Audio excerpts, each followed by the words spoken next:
And the people behind MatchingDonors.com had the makings of another success story. Who are they? Two Boston guys, Jeremy Lowney, a doctor and internist, and Paul Dooley, an entrepreneur who runs some other unrelated websites, whose father had died waiting for a kidney transplant. When we sat down to make the site, we said no one is going to sign up as a donor. We're going to have a lot of patients, and we'll have absolutely no donors. But they were wrong about that. New tonight at 10, a first in the world of transplants, and it involves a Colorado man. We're perfect strangers until we met last week. Bob Hickey was the first ever recipient of a kidney donated through Matching Donors. He had also been on the official waiting list for years. Then he saw a newspaper story. And I was convinced this MatchingDonors.com was a scam. It looked like a crazy idea. Yeah, exactly. And then I did dialysis for 2 more days, and I picked it up again. I decided after about a week, well, I'll spend $295. Let's see what happens. And so they put me on the internet, and within 24 hours, I began to get offers. In fact, he got something like 35 offers of kidneys.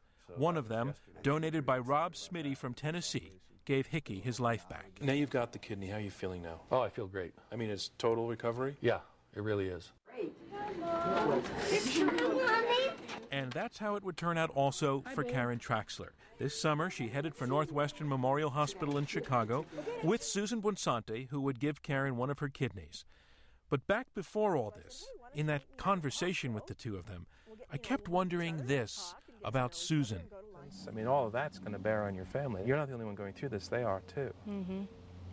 And what about that? My kids were very, I guess, supportive, I guess you would say, as much as they can be, really. You know, they don't understand the whole thing, but we've talked quite a bit about it. But how about people in your life who do understand? Brothers, sisters, parents? Yeah, they're not... Not into it? Not real happy about it, no. Oh, come on. That's easy. Shoot. 5 letters. But she went ahead and did it. And now, she wrote us in a recent email, she feels great. I just did a backpacking trip last weekend, she wrote, 25 miles round trip. 1 kidney did nothing to slow me down. Simple and obvious. Except the medical establishment, as we shall see, disagrees with almost everything Karen and Susan have done. You're not a waking up kisser, are you? There is a match made in heaven quality to this story of Karen Traxler, who now has a healthy kidney, and Susan Buonsante, who gave Traxler that kidney and feels great about herself for doing so. A happily ever after quality. But we left out part of the story, how when they started calling hospitals to schedule the transplant operation, no one would take them. And I would start off, my name is Karen Traxler, and I'm looking for a hospital that will accept my donor that I've met online. And, is this something you'll accept? And almost everybody said no. Bob Hickey met with a similar reaction. On the very morning of his operation, the surgeon learned for the first time from the news that his patient had met his donor on the internet. When my donor and I were sitting outside the operating room with the IVs running in our arms on October 18th of 2004, I was absolutely stunned when this surgeon came. He didn't approach me. He accosted me, waving a newspaper in my face, saying that if you think I'm going to do a transplant on you today, you got another thought coming. Well, this unique transplant situation we find ourselves in today here has sparked a huge debate about who should receive donor organs and how. Without knowing it, Hickey and his donor, and Traxler and hers, they had crossed an ethical boundary line, violated what the medical establishment upholds as one of the most important values in the field of transplant medicine. Call it the rule of the list. And it's this: there are almost 64,000 Americans on a waiting list for kidney transplants, but last year, only a quarter that number of kidneys was available, thanks mostly to the recently deceased who had signed one of those organ donor cards.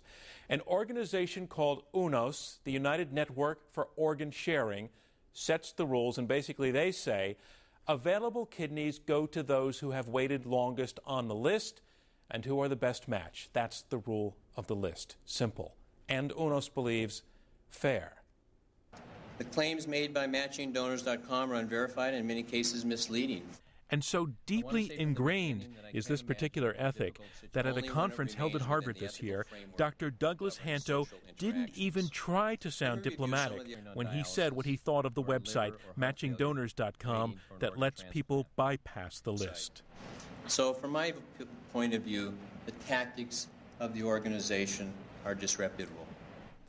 An attack that, to Matching Donors founders, just means the establishment does not understand how much good the website is doing. They just can't understand why someone would want to give a piece of themselves to somebody else for no other reason. Can you understand it? I mean, really, do you understand these people? Yeah, I can. I can understand it now. But that misses entirely what Hanto and his colleagues in transplant medicine are upset about.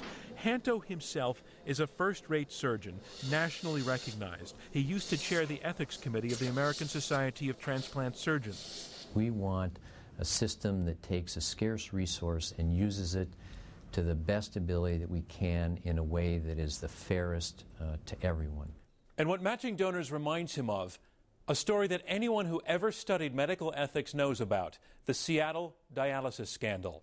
It was the 1960s, and in Seattle, there were not enough dialysis machines to meet the needs. So patients had to go before a board and beg for dialysis time on the basis of their own usefulness to society, which meant what exactly? Did a lawyer outrank a firefighter? Did a retired stockbroker outrank a working cashier? Remember, dialysis is life or death, and Seattle's solution was a travesty. The medical field never forgot the lesson. When resources are scarce, the system has to be blind to who people are and determine who goes first by medical criteria. Is that rule always observed? No. Brothers can give kidneys to brothers, for example, wherever they may fall on the waiting list. But mostly it works, Hanto argues, and he thinks Matching Donors threatens, as Seattle did, to create the wrong set of reasons for giving and getting organs. The two things that make me the most concerned are the fact that the donor is choosing the recipient not based on medical need, and that they are choosing them based on a picture or a personal story. In other words, if we look at all of those faces again, Hanto argues that Matching Donors matches donors with people they find sympathetic or attractive or just like themselves in some way. But where does that leave, say, the unattractive, the unlikable? What if you had met Karen and you just didn't like something about her that day?